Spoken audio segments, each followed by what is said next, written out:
Welcome to Meteorology Matters. So have you been tracking this story coming out of Florida? It's quite something. Oh, yeah. The whole move to officially rename the Gulf of Mexico. Exactly, to the Gulf of America. It actually stems from an executive order President Trump signed earlier this year, didn't it? That's right. And now Florida's basically taken that ball and run with it, becoming the first state to make it official state law. Yeah, the governor signed off on it. And, the thing that immediately jumps out, at least to me, is the potential cost. Are we spending taxpayer money wisely here? That's what we want to dig into today. Absolutely. It's a fascinating development. Governor DeSantis signed two bills, actually. HB 575 changes the name in state laws, and HB 549. That one's interesting. Okay, what does 549 do? Well, it mandates updates to what they're calling geographic materials by state agencies, and it also requires schools to use the new name in instructional materials bought after July 1st, 2025. Geographic materials. Sounds pretty broad. So not just changing a name on paper, but actual maps, potentially websites, school stuff.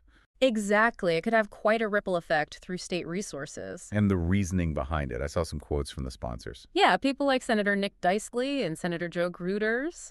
The stated reasons are about aligning with President Trump's leadership, celebrating American exceptionalism, and making sure kids understand American greatness. That's the official line anyway. Right, that sort of patriotic push. But, okay, let's talk brass tacks. The cost. This can't be free. No, definitely not. And that's where it gets, well, a little vague.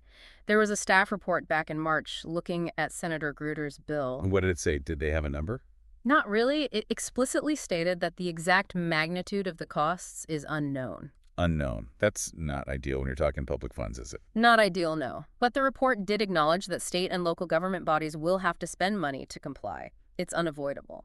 So where would these costs actually, show up? What needs changing? Well, like we said, state agencies need to update their geographic materials, think official state maps, brochures about state parks on the Gulf, maybe environmental agency reports, websites, anything referring to the Gulf. Okay. And schools. Schools, too. Districts and charter schools have to update, change, or create materials reflecting Gulf of America. Primarily, this affects instructional materials bought after that July 2025 date. So new textbooks, digital resources, library books, potentially. I did see something suggesting the cost impact would be, quote, insignificant, negative. The logic was that changes would just happen when they buy new stuff anyway. Does that track? Well, that's the argument for minimizing the immediate hit. If you're replacing old textbooks anyway, you just order ones with the new name. But it doesn't really account for updating existing digital things, does it? Or the potential administrative overhead. And it still means the new materials might cost more if they need specific modifications. Plus, like you hinted at earlier, what happens with all the old maps and books still in circulation? You risk confusion. Yeah, good point. And, we've seen how costs for seemingly simple things can add up in Florida. Weren't there those signs, the Free State of Florida ones? Oh, yes. That's a really good comparison. How much was that again? It wasn't cheap, was it? No, reports said it was around $60,000 for just 24 signs, featuring the governor's slogan. 60 grand for 24 signs. So when you think about renaming a massive body of water, suddenly insignificant feels like maybe the wrong word. It certainly raises questions about priorities, doesn't it? If 24 roadside signs cost that much, what's the cumulative bill going to be for updating potentially thousands of references across state government and education over time? And wasn't the original idea even bigger? Something about renaming a major road? That's right. The first draft of Senator Gruters' bill was more ambitious. It included renaming the Tamiami Trail. US 41 to the Gulf of America Trail. Wow, the whole Tamiami Trail. That's iconic. Exactly. And it directed the Department of Transportation to put up new markers all along it. That would have been huge. Signage costs alone. Massive. Think of the miles and miles of highway. That part got dropped, apparently after some public pushback about the cost and, erasing the historical name. Okay, so they dialed it back a bit. But it shows the potential scope they were initially thinking about. It really does. And it makes that insignificant fiscal impact assessment seem, well, questionable, especially in light of that original plan. And this is all happening while Florida has other money issues, right?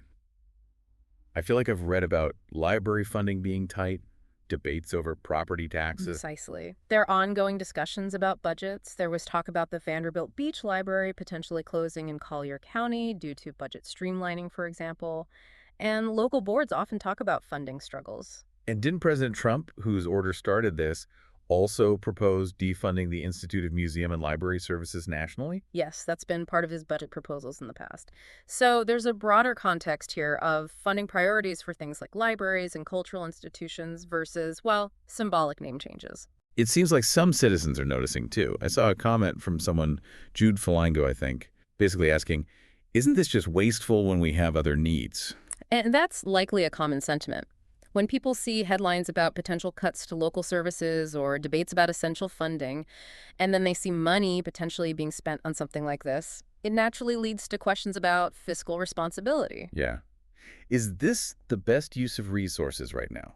It boils down to that balancing act. So, wrapping up this Meteorology Matters, we're left with this central question, aren't we? Is making Gulf of America official state law a genuinely meaningful act of recognizing American greatness, as the supporters say? Or is it perhaps an unnecessary and potentially wasteful use of taxpayer dollars, especially when the full costs aren't even clear yet and other needs exist? It really puts the focus on that tension between symbolic political gestures and, well, practical financial management. Absolutely. The intent might be presented as patriotic, but the lack of cost transparency and the potential for significant spending down the line, it does raise serious questions about prudence. Yeah, something to think about. As those new textbooks start rolling out after 2025 and maybe other changes start appearing, it's worth asking, what else could that money have done? And what does this whole episode tell us about current priorities? A question worth pondering. Indeed. Well, that's all the time we have for today. Remember, you can follow Rob Jones for more insights like these. Find him on Instagram at Meteorologist. On TikTok, search for TV Meteorologist. And over on YouTube, follow Rob Jones Hurricane. That's also where you can find this Meteorology Matters podcast. Thanks for tuning in.